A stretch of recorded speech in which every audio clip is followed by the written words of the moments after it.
जाती धर्मातील वाद रोखण्यासाठी तसेच अहमदनगर शहरात शांतता अबाधित राहावी यासाठी या अहमदनगर शहरामध्ये पयामी इन्सानियत अभियान उपक्रम राबविण्यात आलाय। जातीय द्वेष संपवण्यासाठी अहमदनगर शहरात मानवतेचा संदेश देण्यात आला। शहरात पयामी इन्सानियत अभियान राबवण्यात आलं असून याला युवकांनी उत्स्फूर्त प्रतिसाद दिला। मुस्लिम समाजातील मौलाना, सर्वधर्मीय प्रतिनिधी आणि पोलीस अधिकारी यांच्या प्रमुख उपस्थितीत हा कार्यक्रम संपन्न झाला। मौलाना अबू तालिब रहमानी यांच्या अध्यक्षतेखाली संपन्न झालेल्या या उपक्रमाप्रसंगी हाजी शौकत तांबोळी, मौलाना रियाज, विभागीय पोलीस उपअधीक्षक अनिल कातकडे, नगरसेवक बाळासाहेब बोराटे, माजी महापौर भगवान फुलसौंदर, हाजी अब्दुल सलाम, अल्ताफ भाई, डॉक्टर रफिक सय्यद, काँग्रेसचे किरण काळे, राष्ट्रवादी व्यापार उद्योग विभागाचे अनंत गारदे, राष्ट्रवादीचे ज्येष्ठ पदाधिकारी किसनराव लोटके, खलील सय्यद, वहाब सय्यद आदींसह शहरातील युवक मोठ्या संख्येने उपस्थित होते। यावेळी बोलताना मौलाना अबू तालिब रहमानी म्हणाले की आपला भारत देश विविधतेने नटलेला असून सर्व धर्मीय गुण्या गोविंदाने राहत आहेत। धर्म वेगळे असले तरी सर्वांची शिकवण माणुसकी हीच आहे। मात्र राजकारणाच्या फायद्यासाठी धर्मात भांडण लावून माणुसकी संपवण्याचं कार्य सध्या सुरू आहे। संपूर्ण मानवजात संकटात असताना धर्म संकटात असल्याचं राजकारण केलं जात असल्याचं त्यांनी सांगितलं। तर हाजी शौकत तांबोळी म्हणाले, भारतात सर्वाधिक युवा शक्ती असून या युवकांना योग्य दिशा देण्याची गरज आहे। युवकांना रोजगार आणि उच्च शिक्षणाची खरी गरज असल्याचं त्यांनी स्पष्ट केलं। तर पोलीस उपअधीक्षक अनिल कातकडे म्हणाले, कोरोना काळात माणुसकी धर्म पाहायला मिळाला। सर्व माणुसकीच्या भावनेनं तेव्हा एकमेकांच्या मदतीला धावले। मात्र काही समाजातील एकोपा आणि शांतता भंग करण्यासाठी जातीय द्वेष पसरवला जातोय। सोशल मीडियाच्या आहारी जाऊन युवा वर्गाची विचार क्षमताही संपत चालली आहे। सोशल मीडियात जसं चित्र रंगवलं जातं ते आभासी जीवन युवक खरे समजू लागले असल्याचं त्यांनी सांगितलं। महाराष्ट्र के आज अहमदनगर शहर में हमारे मुसलमान भाई और हिंदू भाई सारे समाज के लोगों ने मिलकर मानवता के संदेश बयान इंसानियत मैसेज ऑफ ह्यूमैनिटी पे एक बड़ा ही मिसाली प्रोग्राम रखा और एक काफ़ी सक्सेस प्रोग्राम रहे, जिसमें हमारे डिपार्टमेंट, ब्यूरोक्रेट्स, पॉलिटिशियंस, समाज सेवी, धर्मगुरु तमाम लोगों ने शिरकतें की। हम एक ही चीज़ चाहते हैं कि मानवता एक दुर्लभ प्रजाति न बने। दुनिया में ग्लेशियर पिघल रही है, जानवर ख़त्म हो रहे हैं, जंगल के पेड़ कम हो रहे हैं, इसकी चिंता हम सब को है, लेकिन बड़ी तेज़ी के साथ मानवता ख़त्म हो रही है। इसकी भी चिंता थोड़ी सी कर लें कि हमारे समाज का युवा पीढ़ी किस तरफ जा रहा है, नशे की तरफ जा रहा है, अपराध की तरफ जा रहा है। इससे हमारा देश एक प्रगति की तरफ और विकास की तरफ नहीं जा पाएगा। हम समाज को अपहाज नहीं बनाना चाहते। धर्म हमारा एक माध्यम है अपने अल्लाह और ईश्वर से मोहब्बत करने का। इसका गलत इस्तेमाल और अपराध के लिए नहीं होना चाहिए। इसके खिलाफ पूरे देश से आवाज़ उठनी चाहिए। हम सब अपने धर्मों से प्यार करें और दूसरों के धर्मों का सम्मान करें। बहुत बहुत शुक्रिया। आज रविवार 17 सप्टेंबर 2023 रोजी कविजंग लॉन अहमदनगर या ठिकाणी आज मानवता आणि पयामी इन्सानियत म्हणजे मानवतेचा संदेश हा कार्यक्रम ठेवण्यात आलेला होता। त्याला सुमारे आज 2,000 लोकांनी या ठिकाणी हजेरी लावली होती। त्या ठिकाणी मौलाना अबू तालिब रहमानी साहेब या ठिकाणी आलेले होते। त्यांनी आपले विचार व्यक्त केलेले आहेत। आज आपल्या भारत देशाला आवश्यकता आहे ती आपल्या नवीन पिढीला वाचवण्याची। नवीन पिढी भरभटले जात आहे, नशेच्या माध्यमातून भरभटले जात आहे, सोशल मीडियाच्या माध्यमातून भरभटले जात आहेत आणि काही असे विचार त्यांच्याकडे समोर येत आहेत की जेणेकरून त्यांच्या आणि व्यवसायापासून, त्यांच्या पुढील भविष्यापासून, त्यांच्या कुटुंबापासून किंवा देशापासून त्यांना ते वंचित ठेवतात किंवा दूर लावत आहेत। अशावेळी खास करून नशेपासून आमचा जो समाज आहे, फिलिपाईन्स वगैरे कंट्रीचं जर देशाचं आपण पाहिलं त्या ठिकाणी 80% नवयुवक अत्यंत नशेखोर झालेला आहे आणि भारत देशामध्ये सुद्धा विविध प्रकारे, मग तो मावा असो, गुटखा असो, तंबाखू असो, सिगरेट असो, पान असो, इतर काही जे काय नावं असतील त्या माध्यमातून माणूस या ठिकाणी नशेला किंवा त्याच्या अधीन जाऊन राहिलेला आहे। अशा वेळ प्रसंगी धर्मगुरूने ह्या ठिकाणी येऊन सांगितलेलं आहे की आपल्या नवी पिढीला या व्यसनापासून वाचवायला पाहिजे। त्याचबरोबर त्यांनी या सेकंड सांगितलं की मानव आणि इन्सानियत ह्याला महत्त्व आहे। सध्या इन्सानपासूनच इन्सानियत बनलेली आहे, परंतु आदमपासून आदमी म्हणतात। आदमी सध्या आदमीने स्वतःच आदमी पण सोडलेला आहे आणि तो आदमखोर बनलेला आहे। आदमखोर म्हणजे मानवाला मारून राहिलेला आहे। इस्लाममध्ये मानवाने मानवाला मारू नये अशा प्रकारचे राजकारण प्रोविजन आहे. त्या ठिकाणी फार मोठी त्याची शिक्षा आहे. आणि अशा काळी आम्ही या ठिकाणी भारत देशामध्ये एक आपल्या अहमदनगर जिल्ह्यामध्ये अहमदनगर शहरामध्ये आमच्या मुस्लिम समाजातर्फे आम्ही खास करून आवाहन करू इच्छितो की अमन या ठिकाणी ज्या ठिकाणी इन्सानियत आणि मोहब्बत त्या ठिकाणीच अमन आणि शांतता आहे. आम्ही अमन चाहतो, शांतता चाहतो. ज्यांना काही करायचं असेल त्यांनीसुद्धा या ठिकाणी आपले विचार बदलावेत, जेणेकरून आपल्या नवी पिढीचं नुकसान होणार नाही. जे काही त्यांना कुणाकडे तुम्हाला काय करायचं असेल ते तुम्ही तर थांबावे आम्ही नम्र आव्हान करतो. आणि आपल्या शहराला, अहमदनगर जिल्ह्याला, महाराष्ट्राला आणि या भारत देशाला वाचवू असं आम्ही या ठिकाणी आव्हान करतो.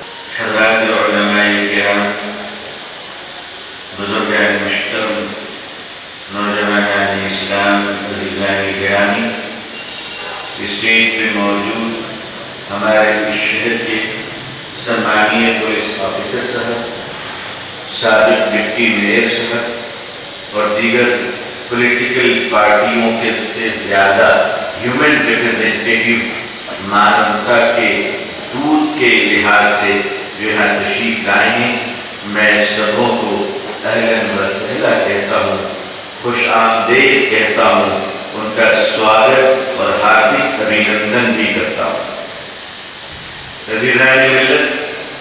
एक सवाल मेरे जहन में आ रहा है, शायद आप दानिश्वर, इंटेलेक्चुअल और बुद्धिजीवी हज़रात इस सवाल का कुछ बेहतर जवाब ढूंढ पाए.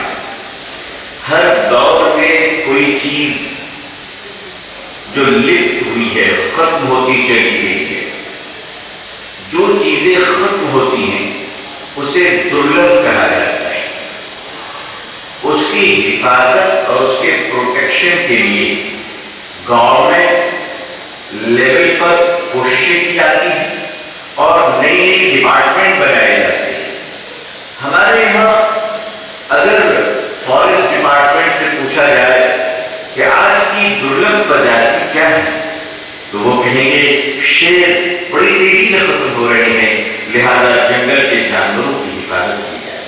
अगर इन्वायरमेंट पे काम करने वाले जो माहौलियात पे काम करते हैं, अगर उनसे पूछा जाए कि सबसे तेजी के साथ दुनिया में कौन सी चीज खत्म हो रही है, तो वो कहेंगे ग्लेशियर पिघल रहा है, ग्लेशियर पिघल रही है, बर्फ पिघल रही है, पानी का लेवल बढ़ रहा है. लिहाजा खतरा है कि ग्लोबल वार्मिंग की वजह पर बहुत सारे मुल्क जो सी लेवल में है शायद वो दुर्लभ हो जाए और उनका वजूद खत्म हो जाए. जंगल के लोग जंगल के पेड़ों की बचाने की बातें करते हैं. जानवरों पे काम करने वाले लोग जानवरों की हिफाजत और जानवरों के तहफ़्फ़ुज़ और उसकी सुरक्षा की बातें करते हैं.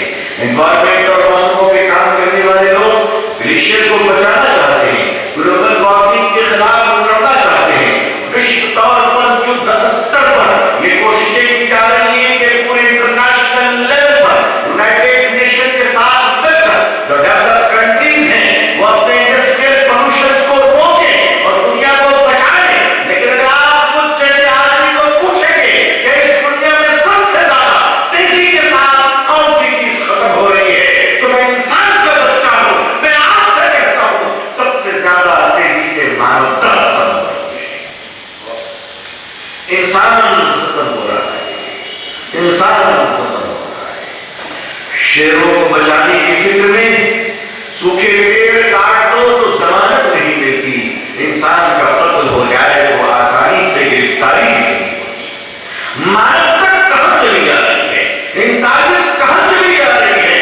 क्या वो मानवता एक मर्द और एक औरत के पेट से जन्म लेने वाले इंसानों, तुम्हारे शोरूम अलग हो सकते हैं मगर तुम्हारी ब्रांड तो एक ही है, तुम्हारा मुल्क तो एक ही है, दुकानें अलग अलग है, भाषाएं अलग अलग है, प्रांत अलग अलग है, एरिया अलग अलग है, इलाके अलग अलग है, धर्म अलग अलग है, मगर ये क्यों भूल जाते हो हम सब एक ही माँ बाप के संतान हैं. इंसानियत के तहफ़्फ़ुज़ पर कभी सोचा? न हिंदू बुरा है न मुसलमान बुरा है, आ जाए बुराई तो हर इंसान बुरा है. बुराई से बुराइयों को नहीं पहचानते. सोचिए इंसानियत कितनी खत्म हो चुकी है कि जब इंसान के समाज में मैं आवाज देता हूँ आपको, जब हमारे दरमियान, हमारे समाज के दरमियान एक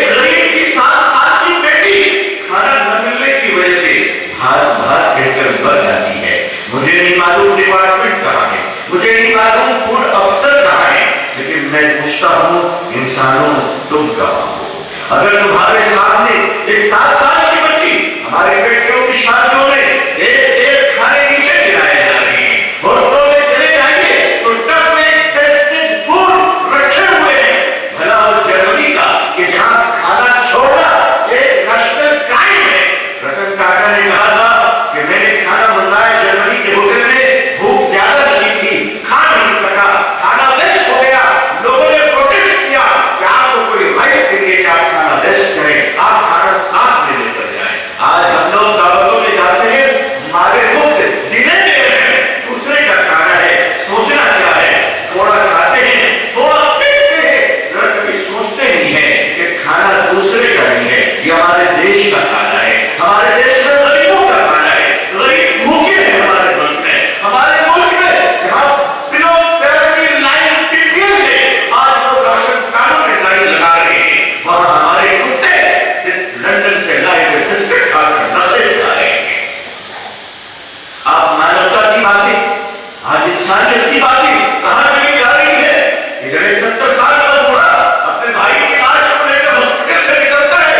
भारत के 150 करोड़ लोगों में शायद इतनी जागरूकता नहीं है कि अगर उस गरीब के पास एम्बुलेंस के पैसे नहीं है तो वो भाई अपने भाई की लाश को कांधे में लेकर 20 किलोमीटर पैदल चलता है।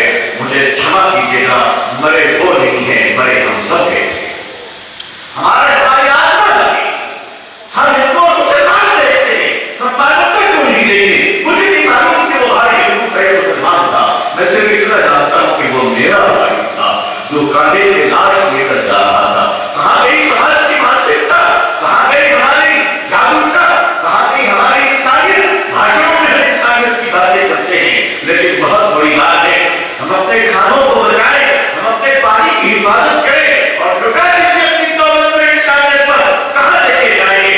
सिकंदर ने कहा था कि जब मेरा जनाजा जाए तो मेरे दोनों हाथ को बाहर निकाल देना ताकि दुनिया देख ले कि सिकंदर भी खाली हाथ जा रहा है। अगर आप मुझे क्षमा कर दें, माफ कर दें, तो मैं एक बात आपसे कहना चाहता हूँ, लेकिन आपसे माफी मांग कर कहना चाहता हूँ।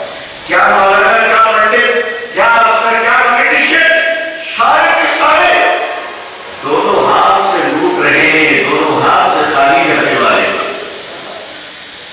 दोनों हाथ से खाली जाने वाले लोग दोनों हाथों से लूट रहे हैं।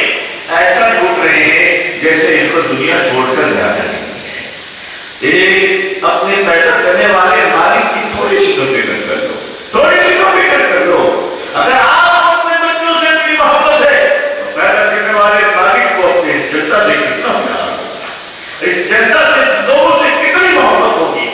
आपने कुम्हार देखा है जो मिट्टी के बर्तन बनाया करते हैं, हांडी, घड़े, प्याले, प्लेट कुम्हार साहब बनाया करते मिट्टी के बर्तन। आप यकीन मानिए एक कुम्हार मिट्टी के बर्तन को बनाने के लिए कितनी मेहनत करता है, दूर से मिट्टी अपने कांधे पर उठा कर लाता है, बीवी बच्चे मिलकर सभी उसको गोंदते हैं।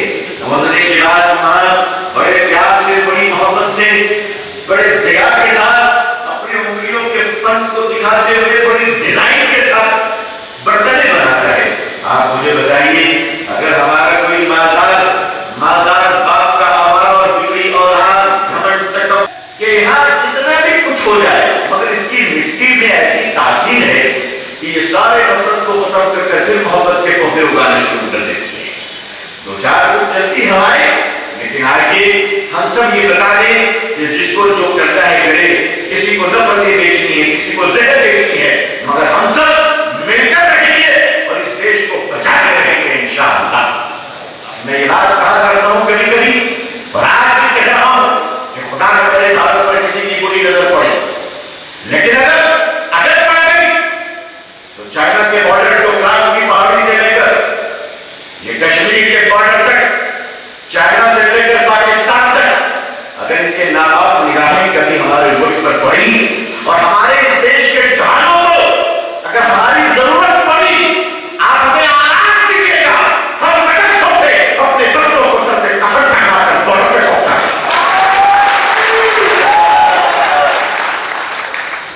हमारी माओ ने अपने बच्चों को सिर्फ इसलिए परवरिश नहीं दी है कि वो मस्जिदों में नमाज पढ़ें, हम मस्जिदों में नमाज भी पढ़ेंगे, सरहदों में अपने मुल्क की हिफाजत भी करेंगे इंशाअल्लाह। मैं इस खूबसूरत शहर को सलाम करता हूँ, इसकी वातावरण को सलाम करता हूँ।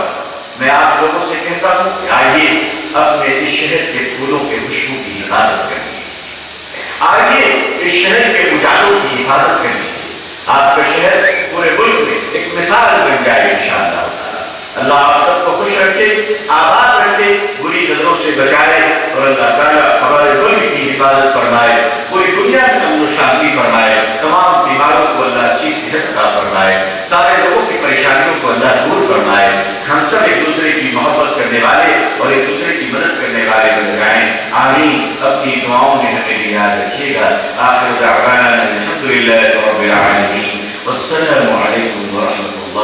और भगवान से अत्यंत सांत्वन लोग उनका एक कहना है कि जब ऐसे कैसे ओबीसी और कैसे रजिस्ट्रेशन की अगर तहरीकें होती रहती है उस वक्त मुस्लिम समाज आता है, रोड पर आता है। रोड पर आने का मकसद ये नहीं कि आपको किसी के साथ बगावत की, किसी के साथ बात करना है। रोड पर आना है कि कभी हालात है जिस जरूरत के अंदर में रहते हैं उस जरूरत के अंदर में हमारी आवाज को बुलंद करना पड़ता है। इसी मकसद के साथ में किसी मुस्लिम का आंदोलन भी हुआ था, किसी के किसान का आंदोलन नहीं। हमारे बुजुर्ग, हमारे उलमाए कराम ने हमको कभी किसी के खिलाफ लड़ने के लिए कहा नहीं, न इंशाअल्लाह कहते रहेंगे। हमें अमन और सुकून की बात नहीं। तो मैं भगवान जी पुरुषोत्तम साहब से दरखास्त करता हूँ कि वो अपने ख्याल का इजहार करें।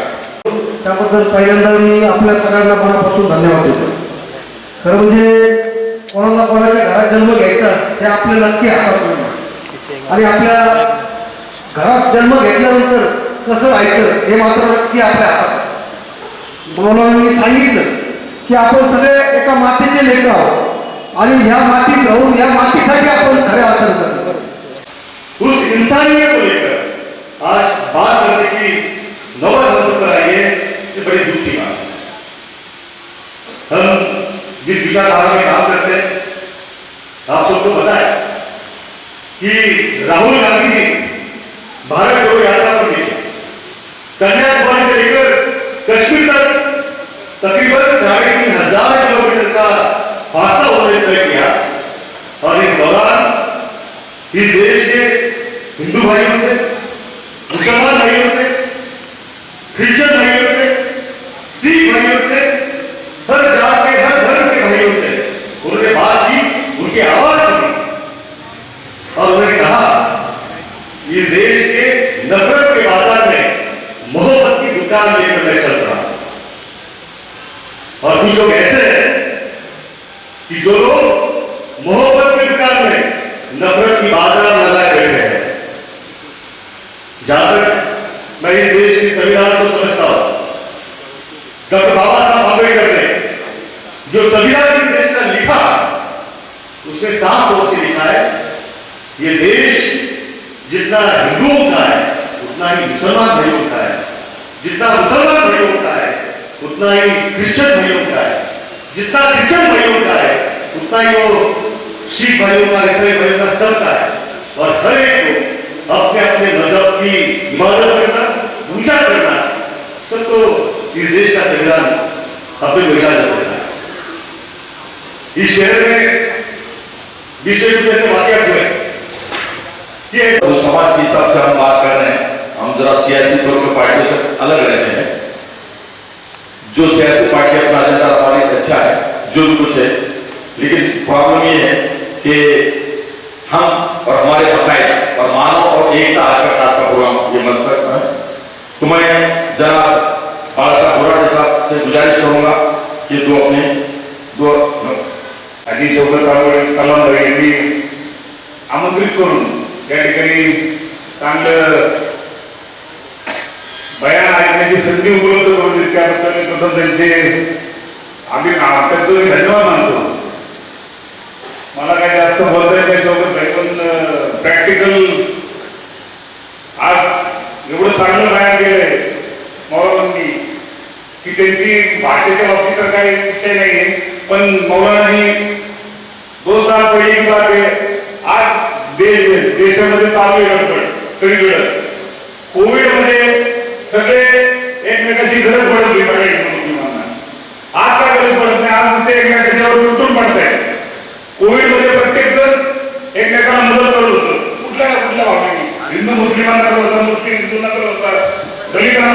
शिक्षण एकमेकांना करत होते. आज एवढे गोष्टी वाढत चालल्या की राजकीय हेतू त्यांनी सांगितलं की पक्षाला विचारलं पाहिजे कोणत्याही राजकीय पक्षांना की तुम्हाला किती लिटर खून पाहिजे एकच प्रकारचं म्हणजे पण भांडण होणार नाही. चांगलं समजून दिलेलं आहे की म्हणजे आज खरी गरज आहे देशाला. म्हणजे कोविडमध्ये मी पाहिजे प्रॅक्टिकल काम केलं त्याच्यामध्ये प्रत्येक कोणी या आपल्या परीने लोकांना द्वेष भावना निर्माण होणार नाही अशा पद्धतीने त्यांनी जे पालन केलं त्याबद्दल मी मावनांना अभिवादन करतो. या ठिकाणी मला बोलण्याची संधी दिली. मला काही जास्त बोलता मी राजकीय भरपूर बोलता येतो मी धार्मिक विषय आणि तिथं चांगलं पालन केले त्याबद्दल मला शब्द तांबोळे तसेच सलाम मला बोलवलं या ठिकाणी बोलण्याची संधी दिली त्याबद्दल मी सर्वांचे आभार मानतो आणि जय महाराज. परमेश्वर हा एकच आहे याचे चिंतन करणं वेगळी गोष्ट. परंतु तुम्ही मानवता धर्म काय आहे त्याच्यासाठी कसं जगलं पाहिजे त्या दृष्टीने अतिशय उत्तम सांगितलं. आणि त्याचबरोबर आपण जे राहतो ते घर आणि ज्या मोठ्या घरात राहतो ते घर हे दोन्हीही आपल्याला सांभाळले पाहिजे. मोठ्या घरासाठी छोट्या घराचा त्या आपला काय परमेश्वर सगळ्यांचं एकच आहे. कोणाचाही द्वेष करू नका असं काहीतरी आपण सांगितलं पाहिजे. सगळ्या धर्मातील धर्मोपदेशकाने अशा प्रकारचं प्रबोधन समाजाचं करणं आवश्यक आहे. फार वेळा आमच्याकडे आम्ही सुद्धा काही असं निवडून कोणत्या पक्षाला कोणत्या राजकारण्याला किंवा कोणत्या धर्मोपदेशकाला किंवा कोणाला सांगत नाही. पण फार वेळा असं होतं की सगळ्या धर्मात बुवा माझे असते ते बुवा एकदा आले तर ते तिसरं सांगतात आणि ते तिसरं प्रकारचे ते अतिशय आपलं अंधश्रद्धेला इतकी चालना देतात आणि त्याच्यामुळे बरेच वेळा गैरसमज होऊन अनेक गोष्टी वाया जातात. देशाचं एकत्रीकरण आपला विकास संघटित विकास याला आता मिळतो. अशा प्रकारचं होऊ नये अशा प्रकारच्या अंधश्रद्धा असू नये. सगळ्या धर्मामध्ये त्या अंधश्रद्धा आहे त्याचं सुद्धा निर्मूलन आपले हे धर्मोपदेशक आपले मौलवी आमचे गोवा महाराज कीर्तनकार या सगळ्यांनी हे स्वीकारलं पाहिजे. नाहीतर मग स्वार्थासाठी अनेक लोकांना भांडणं लावण्याचा काही पर्याय नाही. ते भांडण लावतात काय म्हणतात तू असा तू असा आम्हाला हिंदू एक करायचा आहे कोणाला दुसऱ्या जाती एक करायच्या. या प्रकारच्या कोणाच्याही भूलथापाला तुम्ही कोणीही कुठल्याही धर्माचे असो बळी पडता कामा नये. आपलं कल्याण एका राष्ट्राच्या निर्मितीमध्ये आहे राष्ट्राच्या संरक्षणामध्ये आहे हे सगळ्यांना समजलं पाहिजे. असं मौलवीने आपल्याला मार्गदर्शन केलं. मी त्यांना धन्यवाद देईन त्यांचे आभार मानेन. आणि आपण सगळ्यांनी ऐकलं हे नंतर आमच्या कीर्तनासाठी बाहेर गेलो सोडून देऊ नका. आणि आमच्या लोकांनाही सांगतो की बाबा हो जे ऐकलं त्याचं थोडंसं आपण फॉलो करा त्याचं अनुकरण करा. तर अशा प्रकारचं आपण करावं आणि हा देश आपल्याला एकसंघ सगळ्या दृष्टीने मानवतेच्या दृष्टीने ठेवायचा आहे. अशा प्रकारचं सातत्याने प्रयोग घडावे अशा प्रकारची कीर्तनं घडावेत अशा प्रकारचे उद्देश घडावेत अशी मी इच्छा व्यक्त करतो. आम्हाला मुस्लिम बांधवांना पहिले धन्यवाद देतो का आजचा जो माहोल आहे त्या मानवता धर्मांनी सर्व धर्म समभाव हा वाढीस लागावा. नगरच्या जनतेत एकोपा निर्माण व्हावा म्हणून अशा कार्यक्रमाची आवश्यकता होती.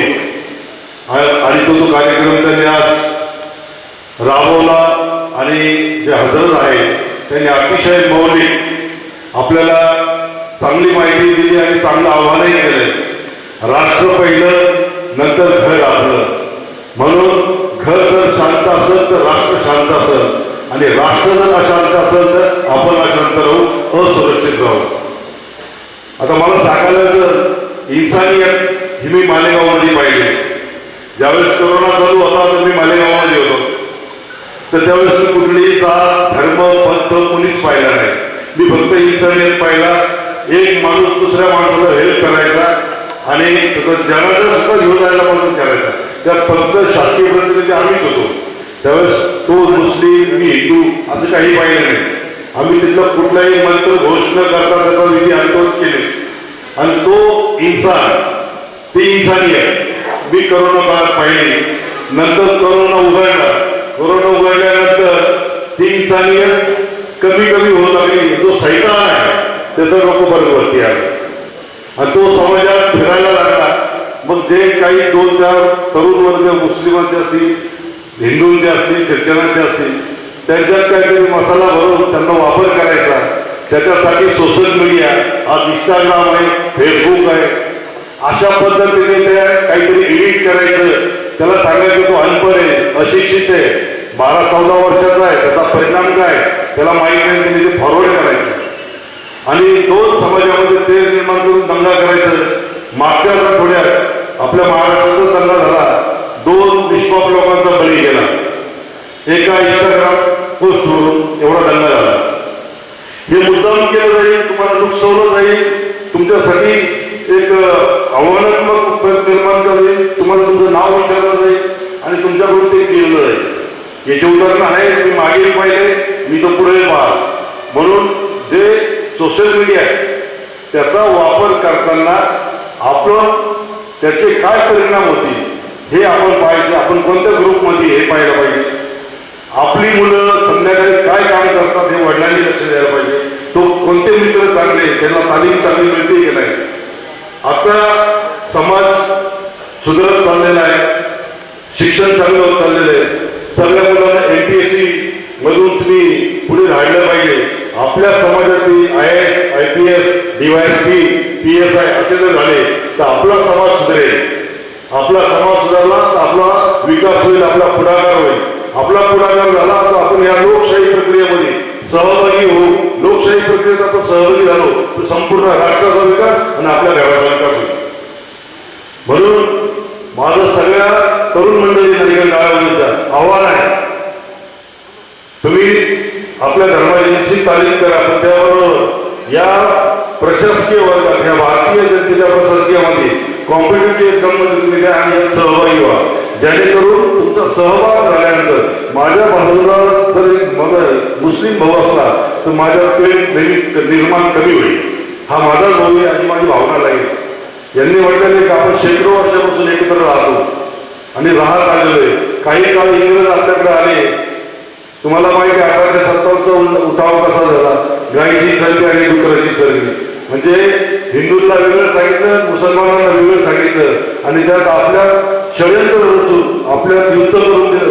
आजही डिवायडर रोड तोच वापरला जातो. आज आपल्याला वाटलं जातं फक्त तुमचं इलेक्शन आल्यानंतर. म्हणून तुम्हाला सांगतो, माझी एक आवडती विनंती आहे का आपला एकोपा हा राहिला पाहिजे आणि आपल्याला काही मदत झाली पोलीस प्रशासनाच्या वतीने आम्ही कधीही देऊ. तुम्हाला सांगतो, काही घटना घडली 112ला कॉल करा.